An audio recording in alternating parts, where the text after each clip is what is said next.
A property owner can potentially become a millionaire or even a billionaire if he or she discovers an oil reserve under his or her property. But what if an adjacent landowner installs an oil well next door and drains the oil reserve under both properties? In Wronski versus Sun Oil Company, we'll see whether an oil company was liable for overproducing oil from a shared reserve spread across neighboring lands. Walter and Eleanor Wronski owned 120 acres of land in Michigan. The Wronskis also owned the mineral rights under their land. Under the Wronskis' property, there was a large deposit of oil. To help conserve the pool of oil that was located under the Wronskis' and nearby owners' land, the supervisor of wells at the Michigan Department of Natural Resources created a proration order that set a maximum extraction limit of 75 barrels of oil per day per well.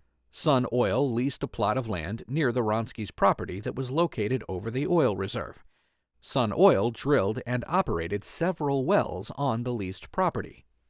The Wronskis filed suit against Sun Oil for damages, claiming that Sun Oil exceeded the maximum extraction limit by producing more than 180,000 barrels of oil.